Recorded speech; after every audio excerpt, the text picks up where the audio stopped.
بسم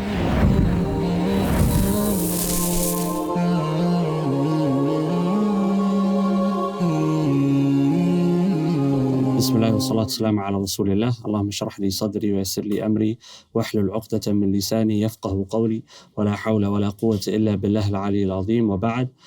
So to continue inshallah with al-Muhadhab min Ihya Ulumuddin by Imam al-Ghazali rahimahullah ta'ala, and the Tahdhib, the abridgment by Sheikh Salih al-Shami.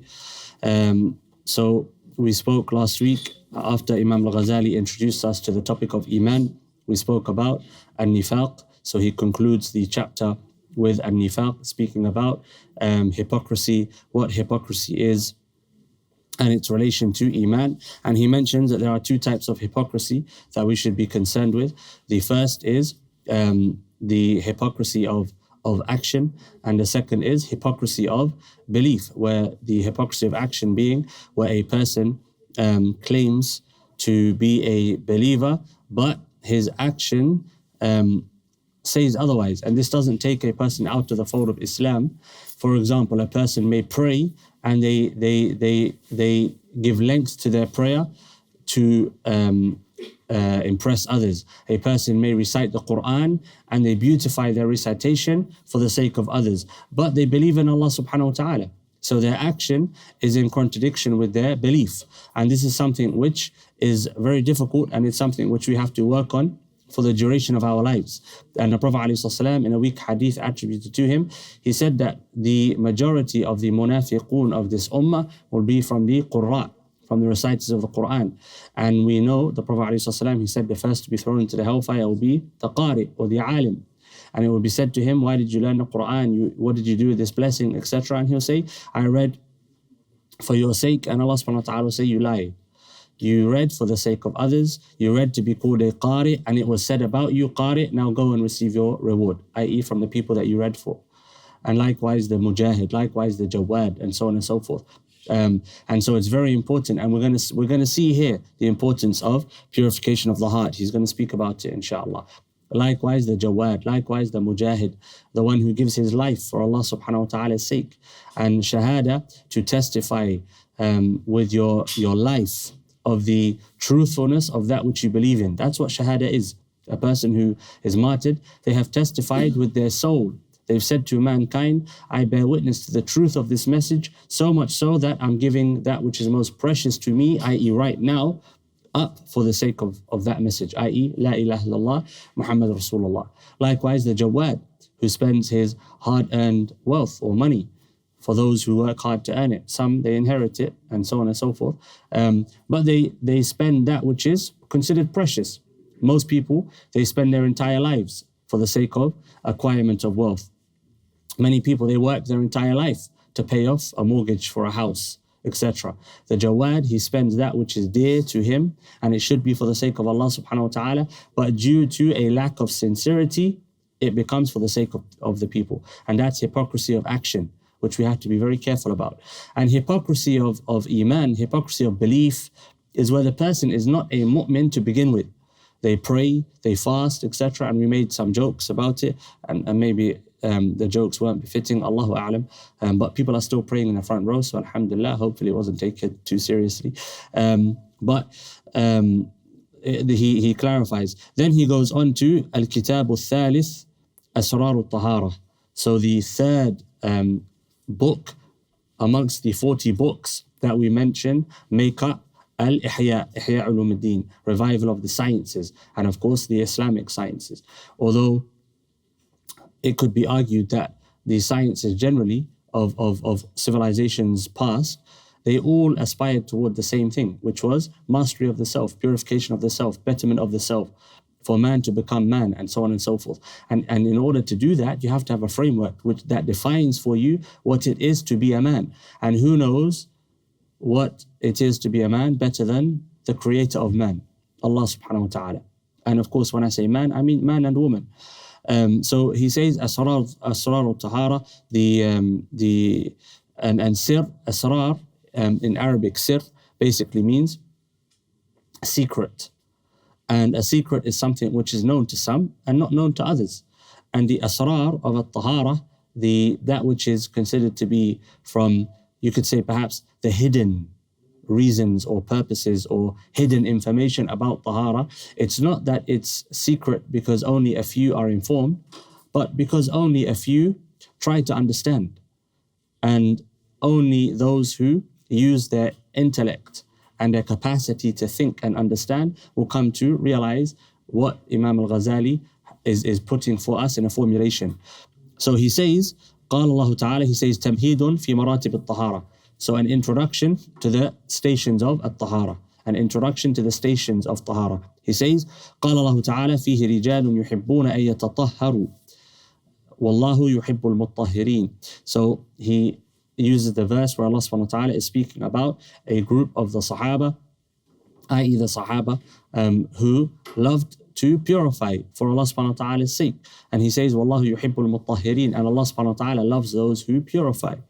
Then he says, وَقَالَ اللَّهُ تَعَالَى مَا يُرِيدُ اللَّهُ لِيَجْعَلَ عَلَيْكُم مِّنْ حَرَجٍ وَلَكِنْ يُرِيدُ لِيُطَهِّرَكُم. Allah subhanahu wa ta'ala, when informing us how to purify ourselves, he says, Allah subhanahu wa ta'ala says that He does not want to make things difficult for us. He does not want to place burden upon us.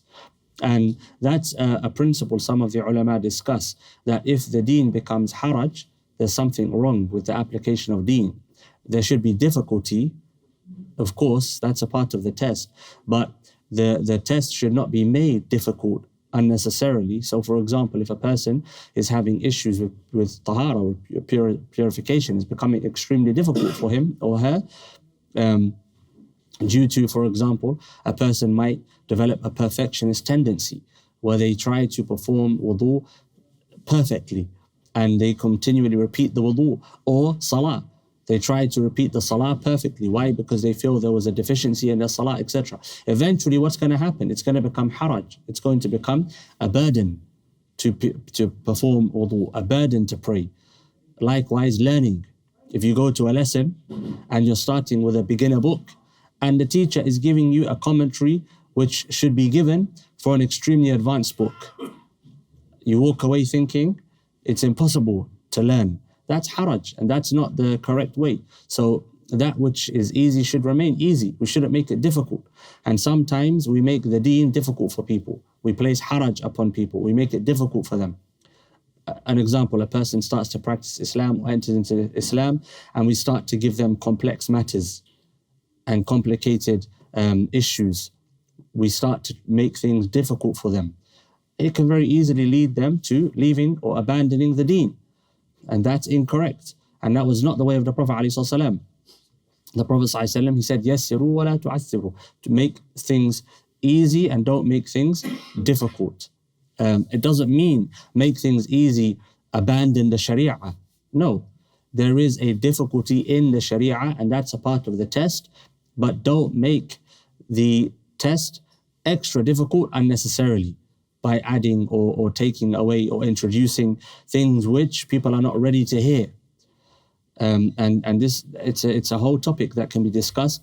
It's besides the topic of the evening. He says, وَقَالَ النَّبِيُّ عَلَيْهِ الصَّلَاةُ الطَّهُورُ شَطْرُ الْإِيمَانِ. The Prophet ﷺ, he said, purification is half of iman, half of faith. So al-Ghazali, he says, فَتَفَطَّنَ ذَوُ الْبَصَائِرِ بِهَذِهِ الظَّوَاهِرِ أَنَّ أَهَمَّ الْأُمُورِ تَطْهِيرُ السَّرَائِرِ. He says that those of contemplation and reflection came to understand and realize by the texts that the most important form of purification is تطهير السرائر, purification of the inner states, purification of the inner states, our inner state, etc. And of course, this is very abridged. He mentions only 2 verses and a statement of the Prophet ﷺ. The original has a lot more detail. He says, and he's going to give the reason now. Why is it that the most important part of purification in Islam is purification of the heart, purification of the soul, inner purification? Where does this come from? He says, إذ يبعد أن يكون المراد بقوله عليه الصلاة والسلام الطهور شطر الإيمان عمارة الظاهر بالتنظيف بإفاضة الماء وإلقائه وتخريب الباطن وإبقاءه مشحونا بالأخباث والأقذار هيهات هيهات. He says, why is this the case? Why is it that the most important part of purification is the self, the inner self. How can we arrive at this conclusion? By understanding that he says, yub'adu, it's distant to consider. It's something which is highly unlikely that the Prophet ﷺ is saying when he says that purification is half of Iman, that the purpose behind purification is to clean the body parts.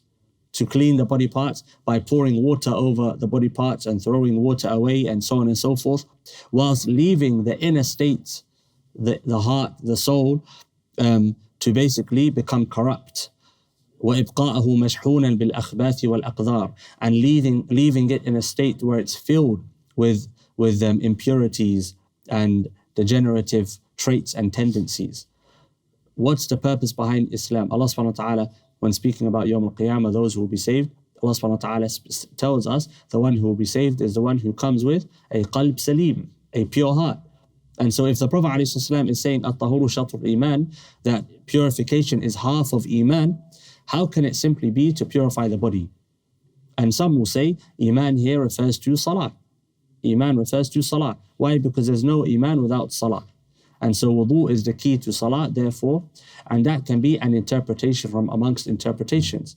And that would in fact fall under the stations of Tahara that Imam al-Ghazali is going to mention. He says, hayhat, be warned if you think this is the case, that Islam came and the Prophet ﷺ considers the purification of the body to be half of Iman, or is informing us that purification of the body is half of Iman. He says, وَالطَّهَارَةُ لَهَا أَرْبَعُ مَرَاتِبٍ, that purification has 4 stations. 4 stations. And of course, when we mention these stations, as has been previously the case, we should think about ourselves. Where am I amongst these 4 stations? He says, الْمَرْتَبَةُ الْأُولَى تَطْهِيرُ الظَّاهِرِ عَنِ الْأَحْدَاثِ وَعَنِ الْأَخْبَاثِ وَالْفَضْلَاتِ.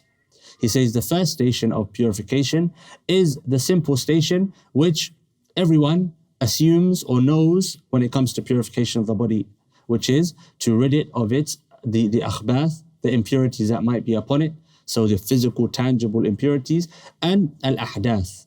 And the hadath is basically, sometimes it's translated as being a ritual state of impurity, a state of impurity which cannot be seen, but a person enters due to urinating, using the bathroom, intimacy, so on and so forth. So he's saying that the first station of tahara, purification, is to rid the body of tangible, physical impurities, and that leads to a question. What is a tangible and physical impurity? How do we define it? It's not based upon what I think, it's based upon what the framework of Islam tells us. The second, he says, to rid it of al-ahdath, the ritual states of impurity, which leads to a question. What is a ritual state of impurity, and how do I rid myself of that state? And then it leads to the third, which is wal-fadlat, that which is considered to be excess. For example, trimming the nails and so on and so forth. And ridding the body of bodily hair and so on and so forth. That which has been defined by the Sharia as being excess, that which should be removed. Yeah, it doesn't mean that a person shaves their head and says, yeah, this is from purification. No, it's according to what the framework of Islam gives us. And so just by looking at this line alone, we can come to the conclusion that a person, in order to understand the basic level of purification, needs to study the Sharia, and needs to have an understanding of the Sharia at a very basic level, at least. Then he says, المرتبة الثانية تطهير الجوارح عن الجرائم والآثام. The second is to purify the body, the limbs, from the crimes and the infringements that have been committed with them. So to purify the limbs of their crimes and infringements that have been committed. What does this mean? The Prophet ﷺ, he informed us, when a person purifies his body, it rids him of the sins committed with the limbs that he's washing. So when I wash my hands, I am being relieved by Allah subhanahu wa ta'ala of the sins that I've committed with my hand. When I wash my face, my eyes, my nose, my mouth, when I rub my ears, my arms, my feet, that which I've walked to, and so on and so forth. And so that's the second stage. In order to reach that stage, I first have to perform what? The first stage, which is to actually understand tahara, physical, tangible tahara, and to apply it. And that leads me to the second station, which is where I am ridding myself of the jara'im and atham, the crimes and infringements I've committed against the Sharia. The third, المرتبة الثالثة, he says تطهير القلب عن الأخلاق المذمومة والرذائل الممقوتة. He says the third is to purify the heart of the detestable and you could say indecent traits that are contained within the heart. The third state of tahara, تطهير القلب عن الأخلاق المذمومة والرذائل الممقوتة, to rid the heart and the soul perhaps of the detestable and blameworthy traits. So what should the question here be? If I have to rid my heart of these traits, what should the question be? What are those traits? How do I know what to rid my heart of if I don't know what the traits are? And so I have to learn, I have to study. What are the traits that Allah subhanahu wa ta'ala has requested and commanded me to rid my heart of? And some of them are known. Arrogance. What is arrogance? I have to understand what arrogance is. Ego. What is ego? I have to understand it. Envy. What is envy? And there are others which sometimes we don't realize we fall into. Love of dunya. And we've spoken about it previously, where we assume love of dunya to be love of buildings, love of cars, love of wealth. But love of status and fame falls into love of dunya. Love of things that I am excessive in loving. That which is halal, if I engage in it and indulge in it and I attach myself to it excessively, it becomes haram. So understanding what I have to rid my heart of, understanding what are detestable and blameworthy traits in accordance to the framework of Islam. And understanding this, society today, there are many things that take place that we as Muslims detest. And we consider them to be blameworthy. But if you were to put yourself into the shoes of those who you're looking at, and you're saying this is a detestable act, this is a blameworthy act, how are they to know what is right and what is wrong if they don't have a framework? If you don't have a framework, how do you know what's right and what's wrong? And sometimes we don't appreciate that blessing and that fact. How can you take blame for something if you don't know that what you're doing is wrong? And we are in a society where it's multiple generations without a framework, a governing framework of character, of standard.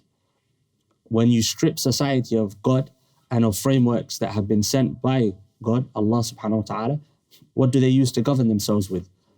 That which the mind comes up with. Whose mind?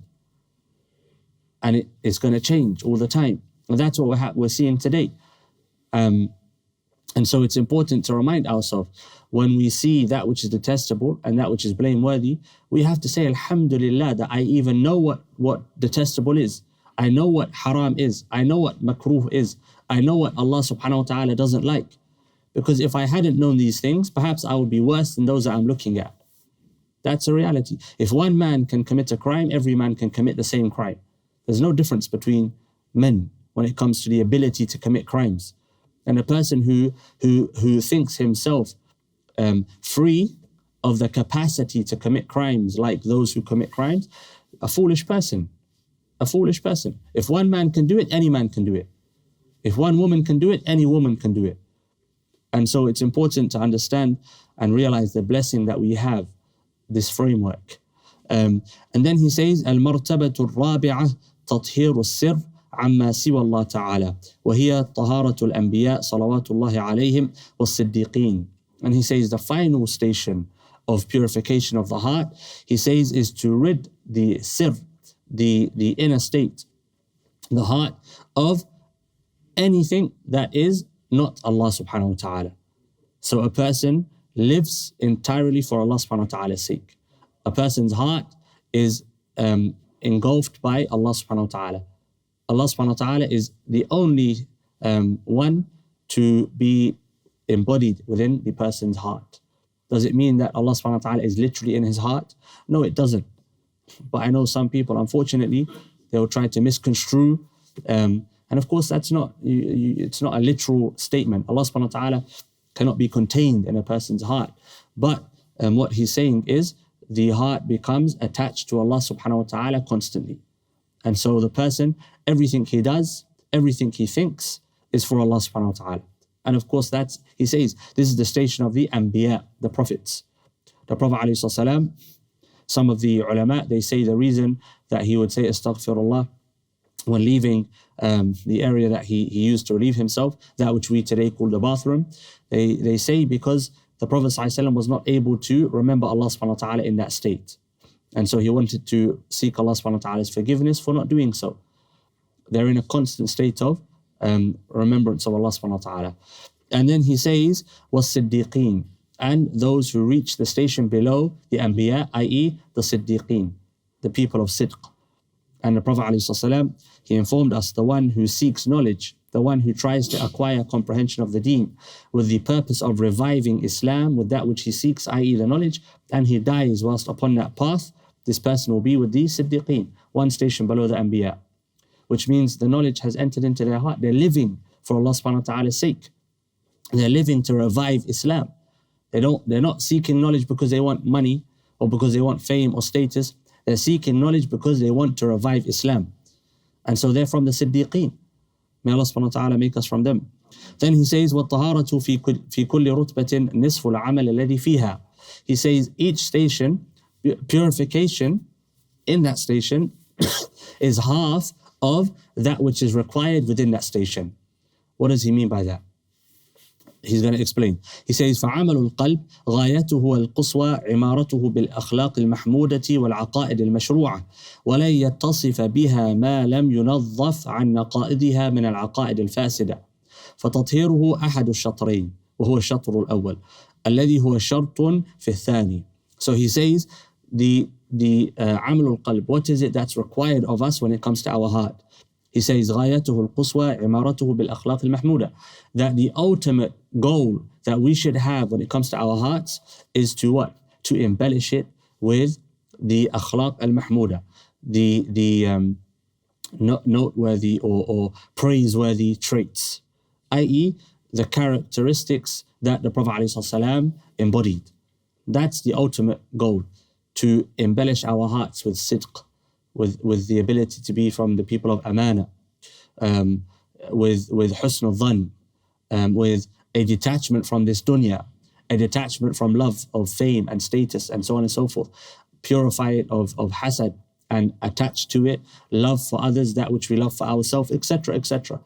So he says, وَالْعَقَائِدِ الْمَشْرُوعَةِ, likewise to fill it with and this is something to think about here, that the ultimate goal for the heart, al-akhlaq, to fill it with good akhlaq, and al-aqa'id al-mashru'a, and to fill it with the framework of faith and theology that has been taken from the Quran and the Sunnah. To fill it with belief that comes from the Quran and the Sunnah. Do we have a problem with this issue today? Is there a problem when it comes to al-aqa'id today in the current societies that we live in? And for some reason, perhaps by design, many who study Islam, many who study the Sharia, they will focus on issues of aqeedah that took place centuries ago, and are no longer relevant to the average person, whilst they ignore the issues of aqeedah that are relevant to the people today. And we can name many. Anything that has an ism attached to the end of it, you can consider that something which relates to aqeedah to some extent today, without going into the various isms that we might have. But anything which is relating to ideology, where you have Muslims today adopting ideologies. So as a basic example, can a person have, there are two opposing groups today, polar opposites today. One is a reaction to the other, and the one that this is a reaction to is a reaction to a previous European mindset, you could say. But feminism, for example, and let's call the other the red pill movement. Can you ascribe to one of these two as a Muslim who's trying to follow the theological framework of Islam. Can you subscribe to one of these two? Huh? What's the red pill? Red pill movement, a reaction to the feminists. What does it mean to be a feminist? Even feminists don't know anymore, because there are 3, 4, now perhaps 5 waves of feminism. As far as I know, 4 waves so far. What does it mean to be a part of the red pill movement, the manosphere, as they call it? Who defines for us what is a man and what is a woman? Allah subhanahu wa ta'ala. Who defines for us our roles as men and women? Allah subhanahu wa ta'ala. Who am I supposed to be following as a role model, as a man? And who should a woman be following as a role model, as a woman? The Prophet ﷺ, the Sahaba and the Sahabiyat. So if I subscribe to a movement which is a philosophical movement, it's going to have tendencies and areas which are going to relate to theology. That's the reality of the matter. And likewise, other particular isms of the day, even if they're not referred to as isms. We have to be very careful. Today, it's very easy to be reactionary, emotionally reactionary. And feminism was a reaction to what? To the way that women were treated in Europe by men. And the manosphere movement, the red pill movement, is a reaction to what? To ultra-feminism, where the feminist movement was a movement about equality for women, but it quickly became a movement which is now oppressive against men. And likewise, you have on the other side a movement which is emerging now, and it's becoming oppressive against women in some of its views and so on and so forth. Where is this coming from? What's the problem here? What do you think the problem is? Lack of God. Huh? Lack of God. Yeah, a lack of framework. A lack of framework. A lack of God-given framework. Likewise, for example, if I say this is just and this is fair, what is just and what is fair? How do I determine what just is and what fair is? How do I determine? What's the answer? Allah defines just. For us, what Allah defines as just and what Allah defines as fair. So now when I have these terms thrown around, justice, fairness, and so on and so forth, and I ascribe to groups that are using these terms, do I understand what they mean when they're using these terms? What is just and what is fair in the framework of Sharia? What happens when I find something within the Sharia that seemingly goes against what I perceive to be just or what I perceive to be fair? What do I do then? Is that going to happen? Yeah, it's going to happen for some people. Why? Because we are a product of our conditioning, our societies. Al-mar'u ibn asrihi. A man is the son of his time. A person cannot break free from the conditioning that they've received. It's the reality. An example, the way that we speak about color in the West is not the way that color is spoken about in the East. Why? Because we are speaking based upon the conditioning not only of us as individuals, but as a collective. The way color has been perceived within the West is different to the way color has been perceived in the East. When I say East, I mean everything that is not the Western world, etc. Likewise, gender, and so on and so forth. So that's just a basic example. And we have to be very, very careful. We have to question the state of our hearts. Am I ready to receive that which comes from Allah subhanahu wa ta'ala wholeheartedly? If I am not, then I need to purify my heart so that I can. And we're going to see an example Imam al-Ghazali he gives. And it's not just to say, the only issue is feminism and the red pill movement, etc. No. And does it mean, though, that I don't ascribe to something, that I can't agree with certain things? There could be things I agree with that come from the feminist movement, things I agree with that come from the red pill movement. I don't need to be villainized for agreeing with someone because they come from a certain group or ideology, etc. But how do I discern that which is agreeable and that which is disagreeable? By way of my framework, which is what? Al-Islam. That's my framework. Anything which is in line with that which has come from the Quran and the Sunnah as interpreted and formulated by the ulama of the past, I accept. Anything which goes against it, I don't accept it. That's the approach of the Muslim. Because the Muslim does not submit himself to his own thoughts and desires, the Muslim submits himself to Allah subhanahu wa ta'ala. When I say La ilaha illallah Muhammadur Rasulullah, what am I saying? I'm saying there's nothing worthy of worship except Allah.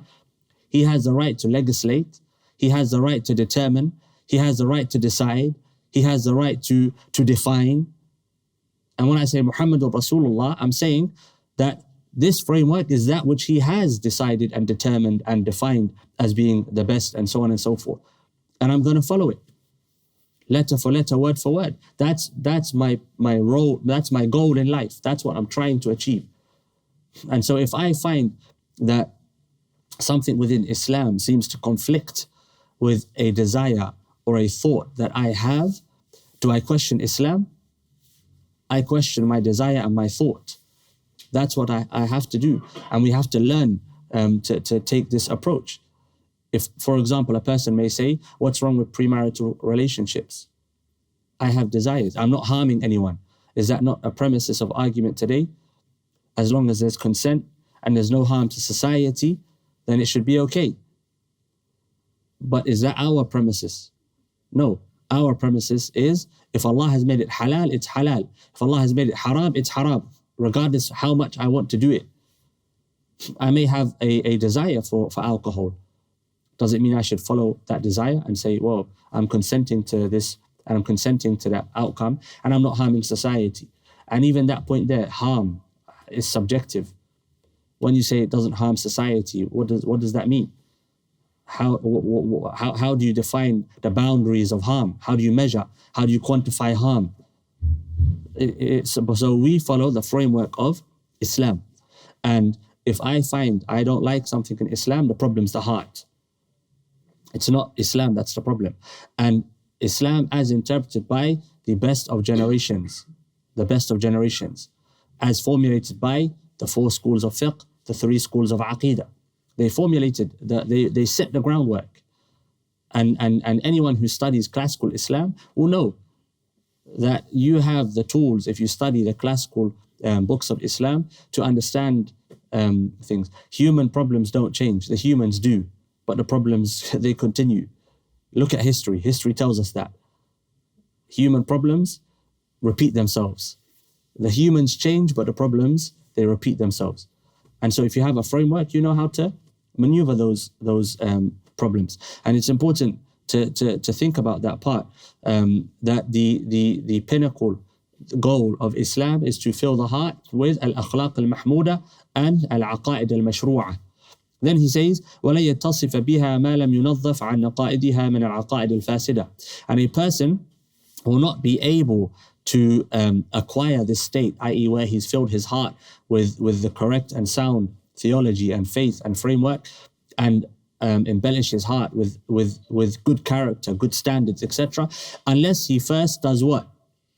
Cleans the heart of that which is blameworthy and corrupt and incorrect beliefs. And that's what, when a person, the basic example of that is what? The basic example of a person purifying their heart of incorrect beliefs and then adopting correct beliefs, the basic example, simple example is what? When who takes the shahada? Exactly. When a new Muslim becomes Muslim, what is that person doing? Correcting the false beliefs that were previously contained within his heart and accepting the correct beliefs as God-given. That's what he's doing. Does that mean that it's only the person who enters Islam that has to rectify their heart? Those born into Islam, they can't have corruption in their heart. They can't have corrupt beliefs. If I'm watching movies all the time, who's making those movies? Is there not a philosophy that the maker ascribes to? Can that not affect my heart? And so on and so forth. So thinking about the potential corruption that lies in the heart and how to purify it. Then he says, فَتَطْهِيرُهُ أَحَدُ الشَّطْرَيْنِ وَهُوَ الشَّطْرُ الْأَوَّلِ الَّذِي هُوَ شَرْطٌ فِي الثَّانِي. And so purification of the heart is half of what? Half of what? Iman. And so he's explained to us how purification is half of Iman. If the point of Islam is to fill the heart with Iman, then prior to filling it with Iman, you have to what? Purify it. And it doesn't mean that one's Iman is not acceptable or correct until he's purified his heart. No, it's a lifelong journey. It's a lifelong journey. And the iman, it's like, I'm not sure if you've seen that video where a person pours Coke into a big bowl and starts to add water, and slowly the water is diluted, the Coke is diluted by the water. And that's the process. You're trying to dilute the bowl, i.e. the heart, until the heart becomes completely translucent and clean with iman. What happens if you take something which was previously used for rubbish, for litter, and you fill it with water? The water becomes corrupted by that which was previously there, or the remnants of that which was previously there. Likewise, the heart is a vessel. And if we fill it with iman, we have to make sure we also purify it and clean it of that which has made it impure. Love of dunya is an example. We can all relate to love of dunya. We all have a love for dunya. Some, their love comes out when in food. For some, opposite gender. For others, fame. For others, status. For others, money.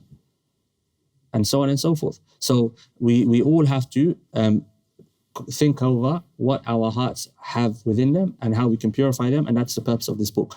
فَكَانَ الطَّهُورُ شَطْرُ الْإِيمَانِ بِهَذَا الْمَعْنَى. So he just says, and that's why tahur, purification, is half of iman. And then he says, وكذلك تطهير الجوارح هو الشطر الأول وعمارتها بالطاعات هو الشطر الثاني. Likewise, in order for us to worship Allah subhanahu wa ta'ala and to beautify ourselves with the physical acts of ta'ah, we first have to what?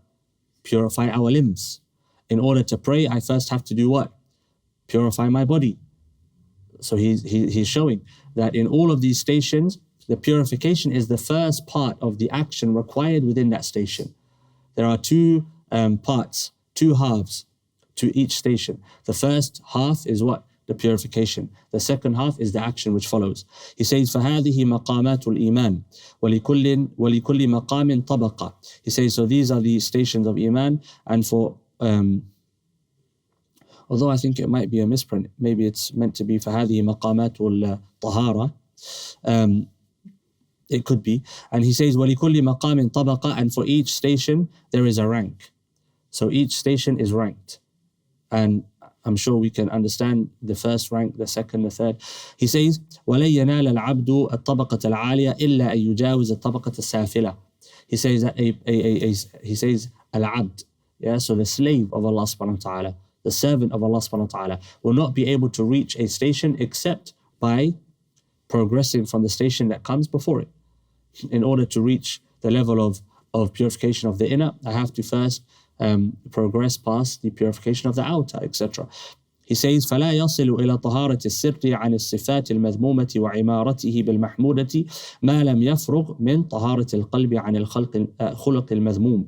He says, and so a person will not reach the station of purification of the inner and embellishment of the heart with that which is good, etc., until he has completed the station of ridding his heart of that which is blameworthy, that which is detestable. He says, وَلَن يَصِلَ إِلَى ذَلِكَ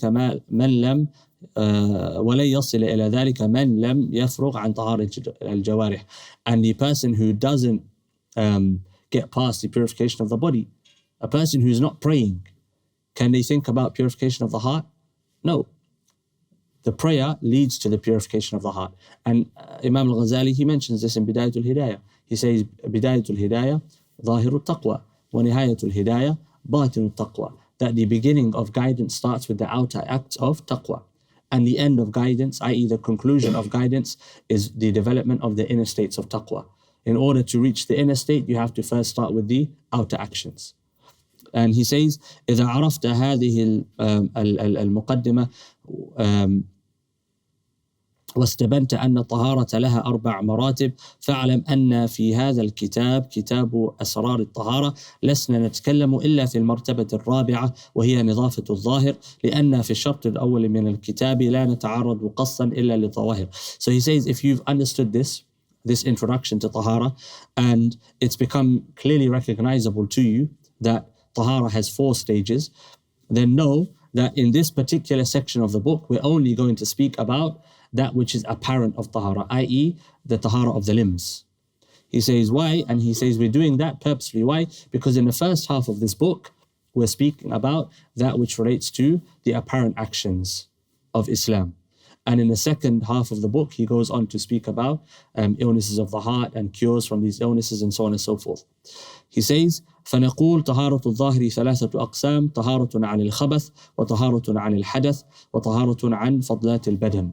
He says, and so we begin by saying that tahara is of three types, i.e. the tahara of the body, as we already clarified. Purification from the physical, tangible impurities. Secondly, purification from the intangible states of impurity, i.e. the ritual states. And the third is to purify the body via ridding it of excess hair and so on and so forth, nails, etc. So hygiene, you could say, general standards of hygiene, which Islam has given us. And we'll conclude with that, inshallah, as he goes on to the next section. We'll do that next week. Wa sallallahu ala Sayyidina Muhammad.